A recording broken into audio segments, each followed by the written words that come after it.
श्रीमान् वेङ्कटनाथार्यः कवितार्किककेसरी वेदान्ताचार्यवर्यो मे सन्निधत्तां सदा हृदि ज्ञानानन्दमयं देवं निर्मलस्फटिकाकृतिम् आधारं सर्वविद्यानाम् हयग्रीवमुपास्महे।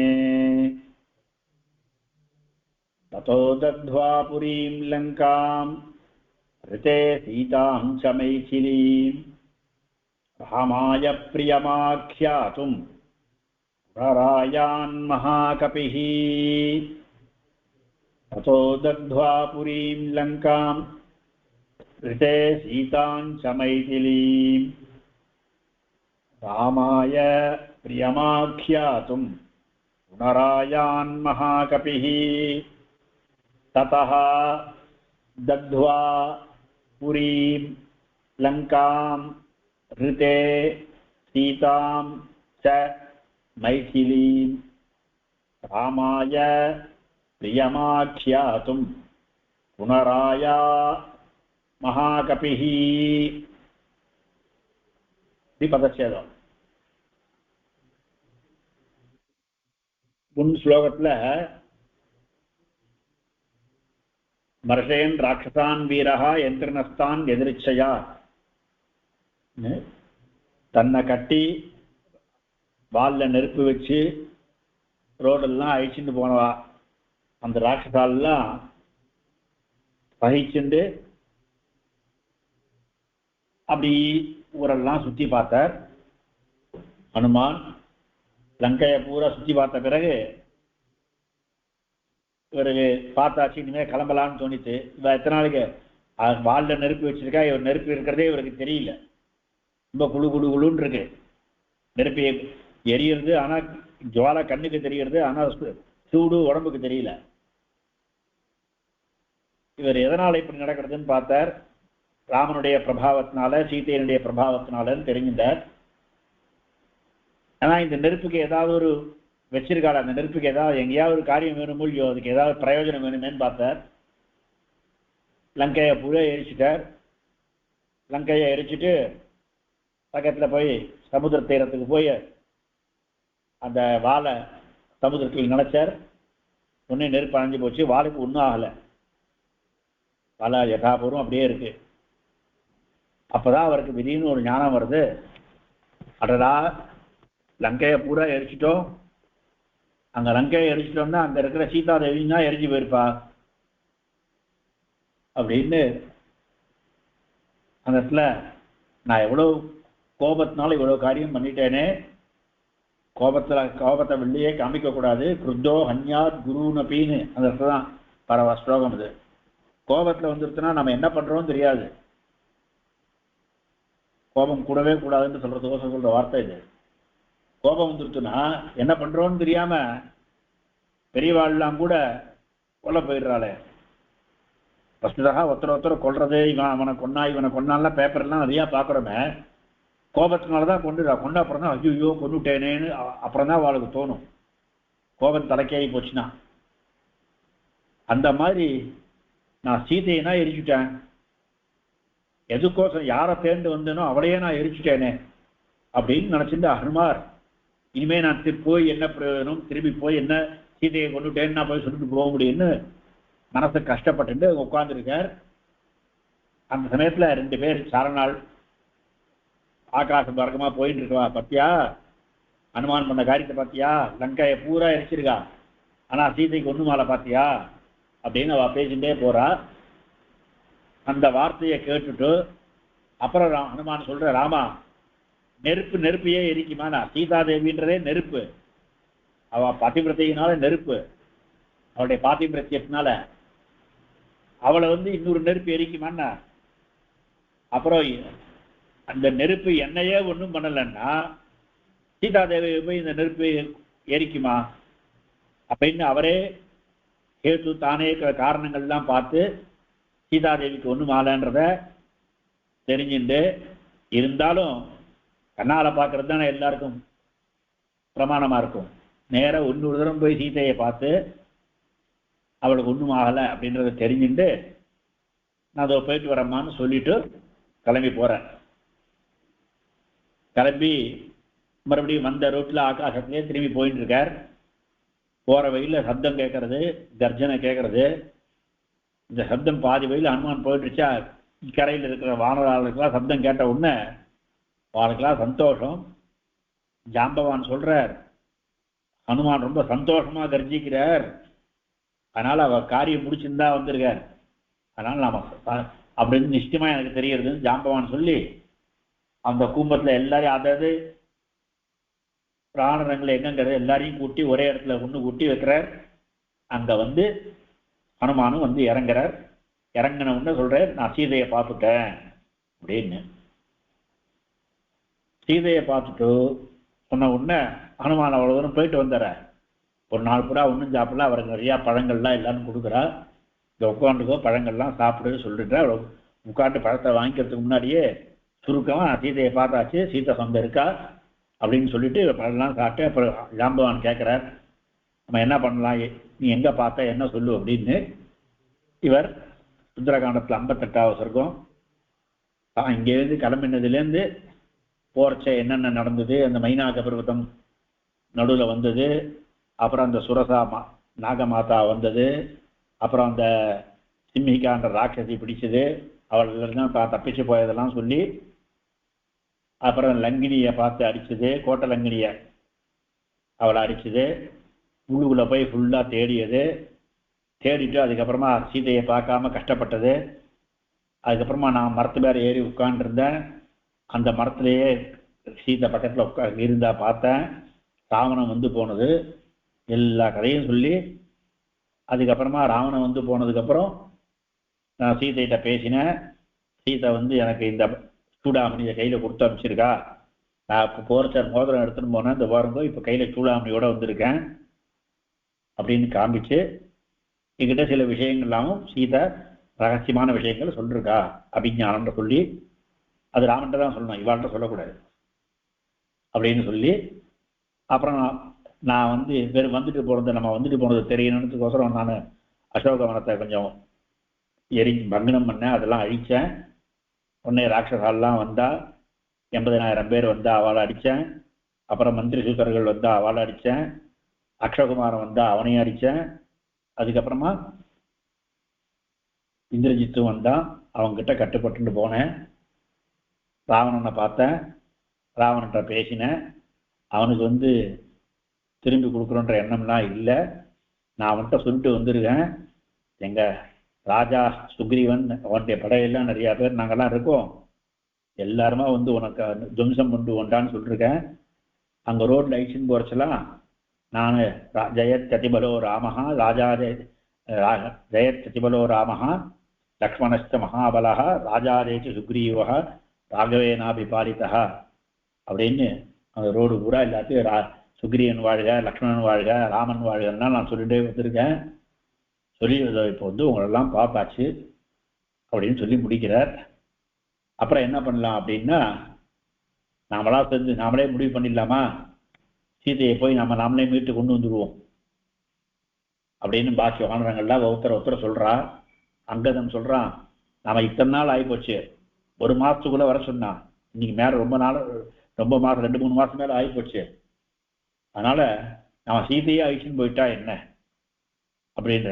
பட் அங்கதன் சொல்கிறதுக்கு மறுப்பு சொல்லாமல் நான் போல யாரால் இந்த ஜாம்பவனை எழுத்து யாரும் நிற்க மாட்டான், நலனை எழுத்து யாரும் நிற்க மாட்டான்னு ஒவ்வொருத்தர வீரர்களையும் சொல்லி, இவாள்லாம் எழுத்து யாரும் நிற்க மாட்டா, நானே நான் ஏற்கனவே அவளுடைய பாதி பரத்தை அழிச்சாச்சு, நீ சீதையை நம்ம கொண்டு போகிறது இன்னும் பெரிய கஷ்டம் இல்லைன்னா எல்லாருமா போயிட்டு வந்துடலாமான்னு அனுமான் கேட்கச்ச ஜாம்பவான் சொல்கிறார், அப்படிலாம் பண்ணக்கூடாது, நமக்கு வந்து சீதை எங்கே இருக்கான்னு கண்டுபிடிச்சின்னு தான் நமக்கு உத்தரவு, சீதையை கொண்டு வாங்கன்னு நமக்கு உத்தரவு இல்லை.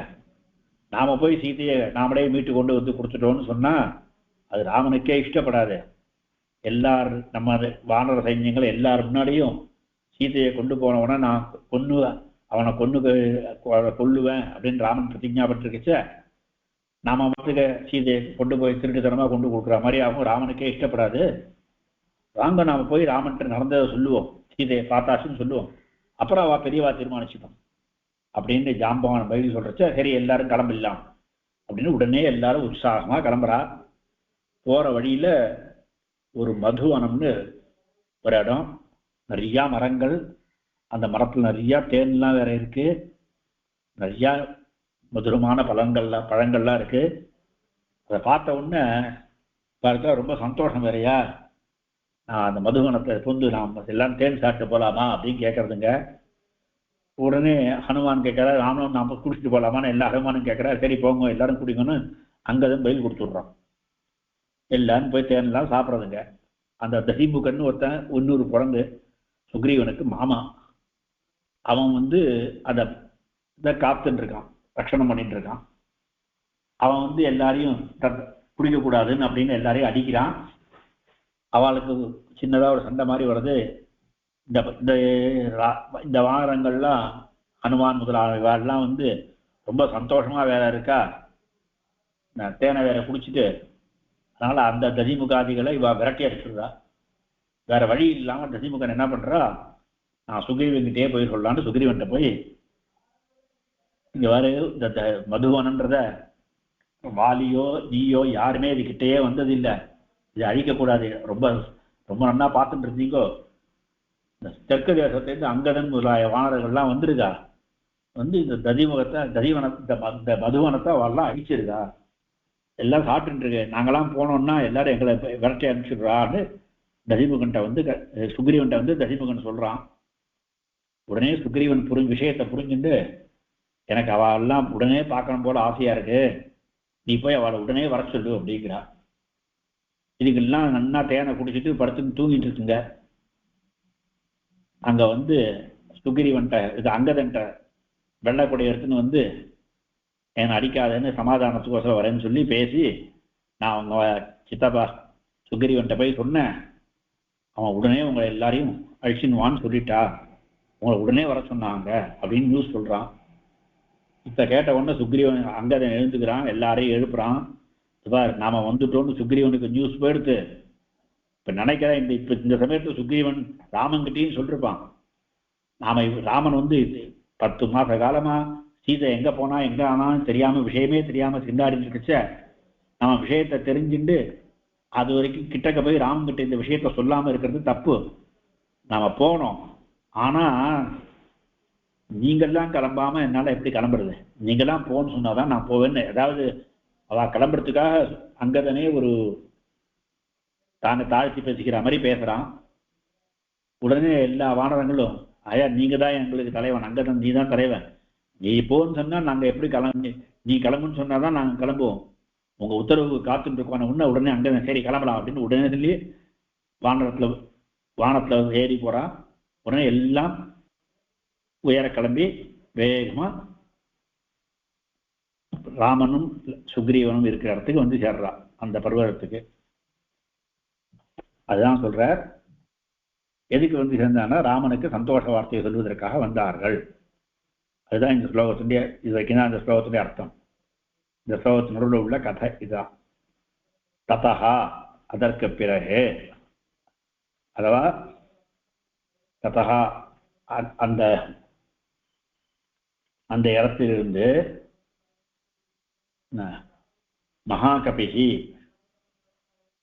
மகத்தான கபி, பெரிய கபியான ஹனுமான் அர்த்தம். ஹனுமான் மைதிலீம் சீதாம் ரிதே, மைதிலியான மிதிலா தேசத்தை சேர்ந்தவளான சீதையை, ரிதே அவளை மாத்திரம் விட்டுவிட்டு, லங்காம் புரீம் தத்வா, லங்கா என்ற புரியை இந்த பட்டணத்தை தத்வா எரித்து, அதற்கு பிறகு ராமாய பிரியம் ஆக்கியாதும், ராமாய ராமனுக்கு பிரியத்தை ஆக்கியாதும் இனிய சொற்களை ஆக்கியாதும் சொல்வதற்காக புனகா ஆயாத் மறுபடியும் சென்றான். ஆயாத் அகச்சது மறுபடியும் சேர்ந்தான் அர்த்தம்.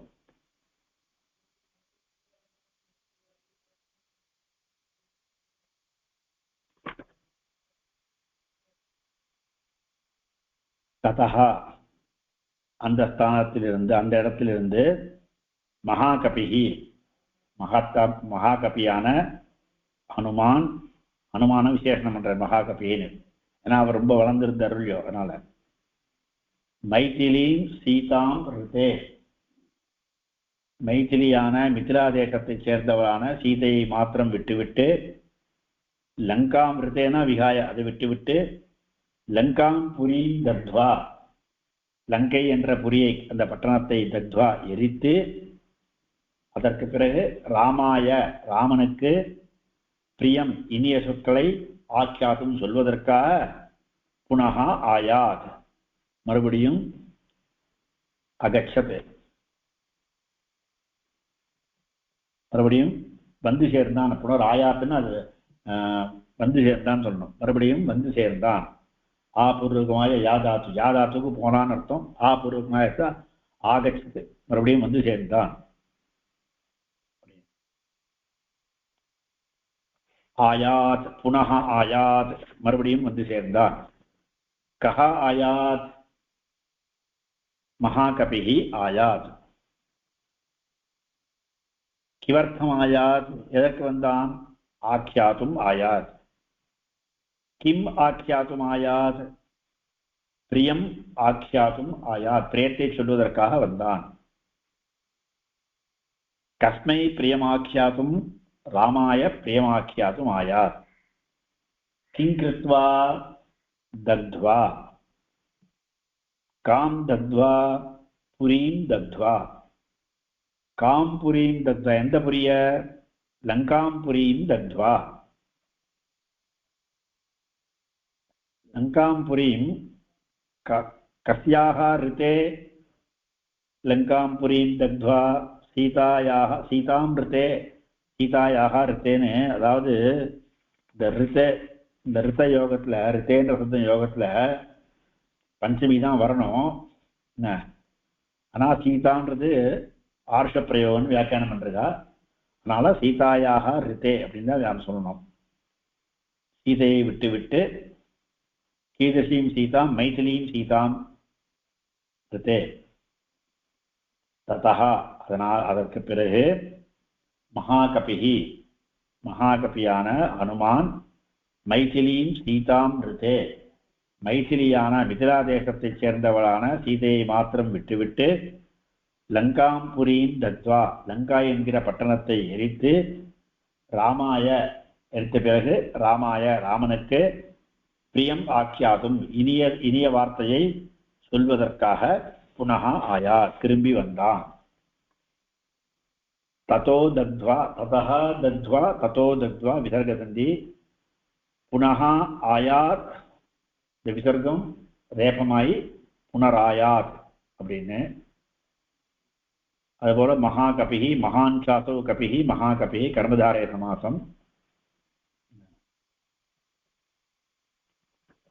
அவ்வளவுதான் இந்த ஸ்லோகத்தை சொல்ல வேண்டியது. வேற டவுட்? அடியேன் சொல்லு. அடியேன் அடியேன் ரெண்டு டவுட் அடியேன். அடியேன் இந்த அன்வயம்ல வந்து எங்க ச வருது அடியேன்? தத்வா ச இந்த இடத்துல சேர்த்துக்கணும். அடியேன் ரித்தேனக்க விட்டு விட்டு விட்டுன்னு அர்த்தம் அடியேன், சீதையை மட்டும் விட்டுன்னு அர்த்தம் அடியேன். ஆமா, ரித்தேன்ற சப்தத்துக்கு விட்டு, அதை மாத்திரம் விட்டுட்டு தெக்வான்னு அர்த்தம். சம்ஸ்கிருத சொல்லணும்னா விகாய தெக்வான்னு சொல்லணும். அவளை மாத்திரம், அவளுக்கு மாத்திரம் எரிக்கல. சீதை அசோகவனத்துல மாத்திரம் இந்த தீ போல, பாக்கி எல்லா இடத்துலயும் போச்சு. அதனால ஆனா ஆக்சுவலி இங்க ஒரு கிராமட்டிக்கல் பாயிண்ட் இருக்கு. என்னன்னா ரித்தேன்ற சப்தம் இருந்தா அந்த இடத்துல பஞ்சமி தான், சீதாயாக ரித்தேன்னு தான் சொல்லணும், பஞ்சமி தான் சொல்லணும். ஆனா அந்த இடத்துல த்விதீய வந்திருக்கு, அது ஆர்ஷ பிரயோகம் அப்படின்னு வியாக்கியானம் டிப்பணியில கொடுத்துருக்கா. சரியாச்சா? ததா மகாகபிஹி மைதிலீம் சீதாம் ரித்தே லங்காம் புரீம் தத்வா ச எரிச்சு விட்டு பிறகு ராமாய பிரியம் ஆக்கியாதும் புனகா ஆயாத் அப்படின்னு. சரியாச்சா? ஸ்ரீராம் வெங்கடேஷ் இன்னும் கேட்க போறியா? ஓகே, தன்யஸ்வரி. ஸ்லோகத்தை யாராவது வாசிங்க பார்ப்போம். வாசி ஸ்ரீராமே வாசி. ततो दग्ध्वा पुरीं लङ्कां ऋते सीतां च मैथिलीं रामाय प्रियमाख्यातुं पुनरायान् महाकपिः. அங்கேருந்து எல்லாரும் போய் இறங்கிட்டாளா? இந்த வானரங்கள் எல்லாம் போய் ராமன் சுக்ரீவனும் இருக்கிற இடத்துல லக்ஷ்மணன், அதாவது அந்த நடுவில் என்னன்னா ததிமுகன் வந்து கேட்ட உடனே இவன் யாரு ததிமுகன் வந்து என்னவோ சொல்றானே, என்ன சொல்றான் அப்படின்னு லக்ஷ்மணன் வந்து சுக்ரீவன்கிட்ட கேட்டான். அப்ப சுக்ரீவன் பதில் சொல்றான், ஒண்ணுமில்ல, இந்த ஹனுமான்லாம் திரும்பி வந்திருக்காளாம், எல்லாம் திரும்பி வரச்ச நிறைய அங்க இந்த மதுவனத்தை எல்லாரும் அழிச்சு நிறைய தேனை குடிச்சுட்டு இருக்குங்க அப்படின்னு சொல்றான். அவ எப்ப சந்தோஷமா இருக்காளோ நிச்சயமா சீதையை பார்த்தாச்சு. அந்த சீதையை பார்க்கிற சாமர்த்தியன்றது ஹனுமானுக்கு மட்டும்தான் இருக்கு. நான் நிச்சயமா ஹனுமான் போய் பார்த்துட்டு வந்திருக்கான் அப்படின்னு நமக்கு தெரியறது. வா இது ராமன் சொல்லலாம்னு நேரம் ராமன்கிட்டயே போறா. ராமனும் சுக்ரீவனும் லக்ஷ்மணனும் அந்த இடத்துல இருக்கா. அந்த இடத்துல இவா எல்லா குரங்களும் வந்து இறங்குறது. வந்து இறங்கின உடனே என்ன நடக்கிறதுன்றதுதான் அடுத்த ஸ்லோகத்தை சொல்றது. சோபிகம்ய மகாத்மானம் கிருத்வா ராமம் பிரதட்சிணம் ஞவேதயதமேயாத்மா திருஷ்டா சீதேதி தத்வதः. சோபிகம்ய மகாத்மானம் கிருத்வா ராமம் பிரதட்சிணம் ஞவேதயதமேயாத்மா திருஷ்டா சீதேதி தத்வதः. சஹ அபிகம்ய மகாத்மானம் கிருத்வா ராமம் பிரதட்சிணம் ஞவேதயதே அமேயாத்மா திருஷ்டா சீதா இதி தத்வதः.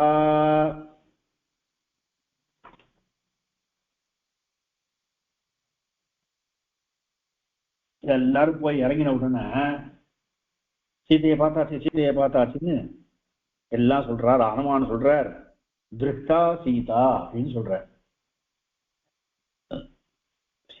சீதைய பார்த்தாச்சுன்னு சொல்லாம ஹனுமான் சொல்றத பார்த்துட்டேன் சீதைய அப்படின்னு, பார்க்கப்பட்டாள் சீதை அப்படின்னு சொல்றாருன்னு திருஷ்டா சீதா அப்படின்னு சொல்றாரு.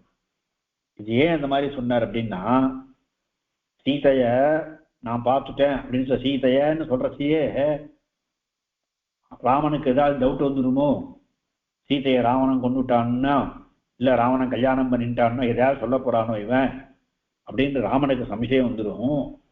அந்த சம்சயமே வராம இருக்கிறதுக்காக முதல்ல என்ன எது முக்கியமா அதை சொல்லணும் அப்படிங்கிறதா திருஷ்டா சீதா அப்படின்னு திருஷ்டான்னு சொன்னபடினால இப்ப பார்த்தாச்சு, பார்க்கப்பட்டாள் அப்படின்னா யாரு இப்ப சீதையை பார்க்க தான் இவன் போயிருக்கான். அதனால திருஷ்டான்னு சொன்ன உடனே ராமனுக்கு சந்தோஷம் வந்துருமா. அதனாலதான் திருஷ்டா சீதான்னு சொல்ல அவர் சொன்னார். நியூஸ் சொல்றது இருக்க, நம்ம வந்த உடனே நியூஸ் சொல்லணும்னா எல்லாத்தையும் யாருக்காவது நியூஸ் சொல்லணும்னா அந்த நியூஸை எப்படி சொல்லணும், எது முக்கியமா அதை சொல்லணும். அந்த மாதிரி நான் பார்க்க போனேன், பார்த்தாச்சு அவளை பார்த்துட்டேன், பார்த்தாச்சு அவளை அப்படின்னு சொன்னா பார்த்தாச்சுன்றது மட்டும்தான் முதல்ல மைண்ட்ல செட் ஆகும். கம்பராமாயணத்தை கூட இந்த இடத்துல கண்டனன் கற்பினி கிணியையின் கண்களால், கண்டனன் கற்பினி கிணியை, கண்டனன் அப்படின்னு தான் முதல்ல சொல்லுவான். சொன்னாரா சரி அப்படின்னா சரி எங்க பார்த்த ஏது பார்த்த அப்படின்னா உடனே எல்லாரும் ஒரே குரூப்பா தானே போயிருக்கா.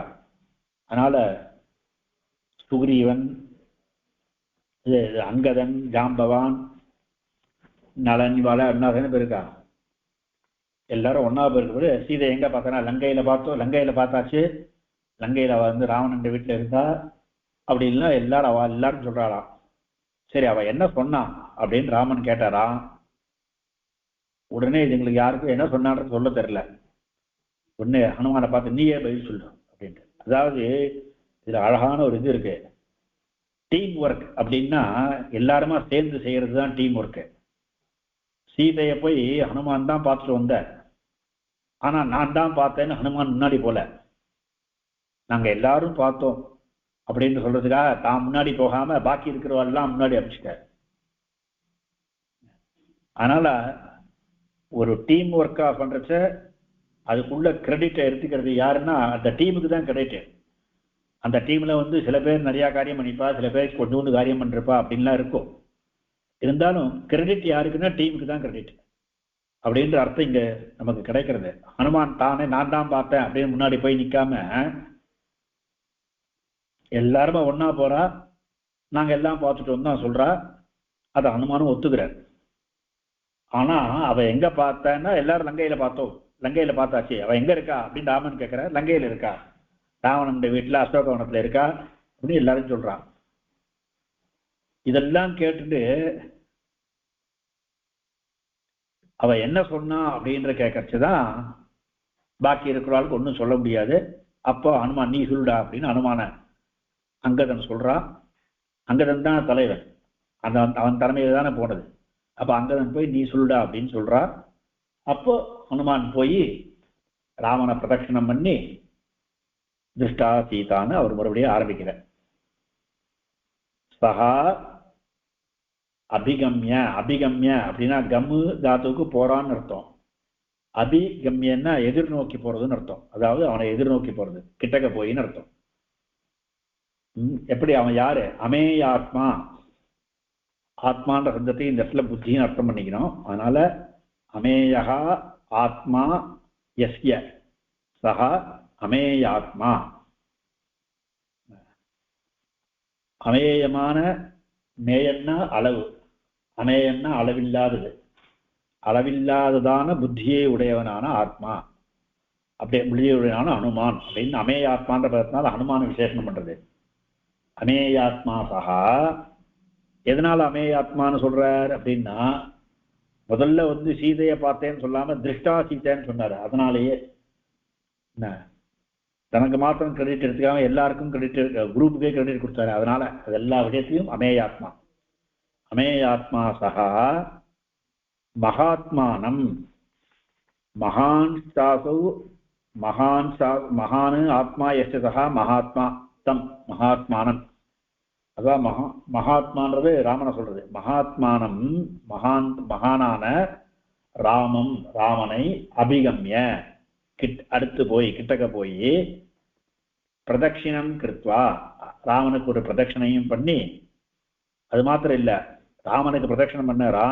வால்மீகி ராமாயணத்தை என்ன இருக்குன்னா, நேர தெற்க நோக்கி சீதை இருக்கிற திக்க நோக்கி ஒரு கை கூப்பினாராம். அப்புறம் தான் ராமன்கிட்ட பேசினார். சீதா தத்துவதா திருஷ்டா இது நிவேதயதே. தத்துவதா உண்மையாகவே, திருஷ்டா சீதா காணப்பட்டாள் சீதை என்று நிவேதயதே அறிவித்தார். அமேயாத்மா, ஆத்ம சப்தத்துக்கு இந்த இடத்துல புத்தின்னு அர்த்தம். அதனால அமேயா ஆத்மா யஸ்ய ஸ்வஹ அமேயாத்மா பகுவிரீ சமாதம் பண்ணி இது ஹனுமானுக்கு விசேஷனம். அமேயாத்மாவான சகா அந்த ஹனுமான், அந்த மகாகபி, இவன் மகாகபி மகாத்மாவனுக்கிட்ட போறான். மகாத்மானம், மகாத்மாவான ராமம் அபிகம்ய, ராமனிடத்தில் சென்று அவனு கிட்டக போய் பிரதட்சிணம் கிருத்வா, ராமனை ஒரு பிரதட்சிணம் பண்ணி தத்துவதா உண்மையாகவே திருஷ்டா சீதா காணப்பட்டாள் சீதை இது என்று நிவேதயதே அறிவித்தார். இதுல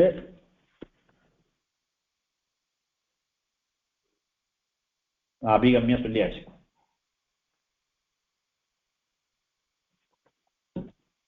நிவேதயதே கஹ நிவேதயதே தஹ நிவேதயதே. ச கீதृशः அமேயாத்மா சஹ, அமேயாத்மாவான சஹா ஹனுமான் நிவேதயதே. किं निवेदयते? दृष्टा इति निवेदयते. का दृष्टा इति निवेदयते? सीता दृष्टा इति निवेदयते. किं कृत्वा निवेदयते? प्रदक्षिणं कृत्वा निवेदयते. ततः पूर्वं किं कृत्वा? अभिगम्य. कम् अभिगम्य? रामम् अभिगम्य.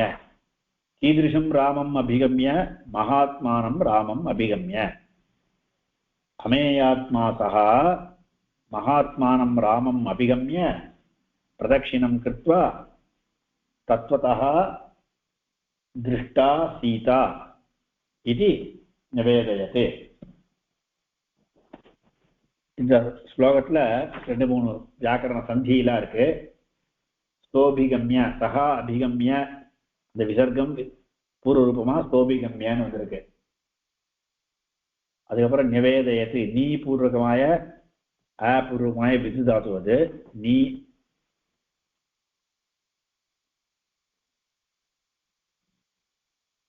நீ பூர்வகமாய விது தாத்து அதுல கர்த்தரை லங் ரூபம் இது ஞவேதயத்துன்னு நீ அவேதயத்து ஞவேதயத்து ஞவேதயத்து அமேயாத்மா தகாரம் தகாரமா மாதிரி இருக்கு ஜஸ்வம் ஞவேதயத் அமேயாத்மா. அதுபோல சீதா இதி சீதேதி குணசந்தி இது. சோபிகம்ய மகாத்மானம் கிருத்வா ராமம் பிரதக்ஷிணம் ஞவேதயதமேயாத்மா திருஷ்டா சீதேதி தத்வதः. சரியா சார்? அடி அண்ணே இன்னொரு வாட்டி சொல்ல முடியுமா அடி? அமேயாத்மா சஹ மகாத்மானம் ராமம் அபிகம்ய பிரதக்ஷிணம் கிருத்வா தத்வதः திருஷ்டா சீதா इति ஞவேதயते. ஓகேயா? அடி இந்த நேஷனல் முடிச்சிடலாமா? கேஷவ் ஒருத்தர் ஸ்லோகம் வாசி, அந்த ஸ்லோகத்தை வாசினி.